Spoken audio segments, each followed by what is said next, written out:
ఇప్పుడు కొత్తగా ఒక చట్టం తీసుకొస్తున్నాడు. వైఎస్ఆర్ జగనన్న శాశ్వత భూ హక్కు మరియు భూభక్ష పథకం. భూరక్ష కాదండి ఇది.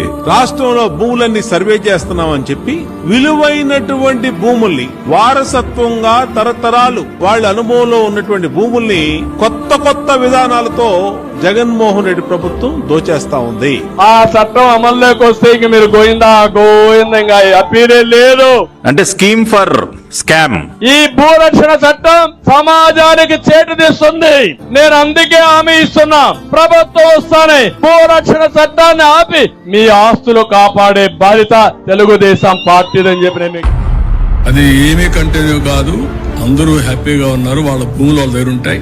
సెలెక్టివ్ గా ఎవరైనా వచ్చి నాకు భూమి ప్రాబ్లం ఉందంటే అంతవరకే సెటిల్ చేస్తారు. కట్ చేస్తే ఏదైతే ఈ జాయింట్ ఎల్పిఎంస్ ఇష్యూస్ ఉన్నాయో, ఫిష్ పాండ్స్ ముఖ్యంగా, వాటికి కూడా ఫిష్ పాండ్స్ లో మనకి చాలా సర్వే ప్రాబ్లమ్స్ వస్తా ఉన్నాయి. కాబట్టి ఆ ప్రాబ్లం కూడా రిజాల్వ్ చేసే విధంగా ఏది పాత డాక్యుమెంట్ ఉందో ఆ డాక్యుమెంట్ ఆధారంగా వాళ్ళకి సపరేట్ ఎల్పిఎంస్ ఇచ్చే విధంగా డెఫినెట్ గా రీసర్వేకి will go ahead. Jaganmohan Reddy garu ప్రారంభించినటువంటి రీసర్వే లోపభూయిష్టమైందని, రైతులకు అన్యాయం జరుగుతుందని, భూ కబ్జాలు జరుగుతాయని పెద్ద ఎత్తున ప్రచారం చేశావు కదా.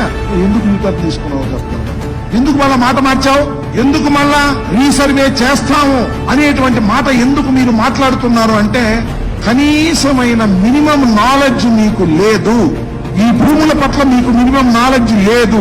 ఒకవేళ ఉంటే జగన్మోహన్ రెడ్డి గారి మీద కోపంతో అది అంతరించిపోయింది.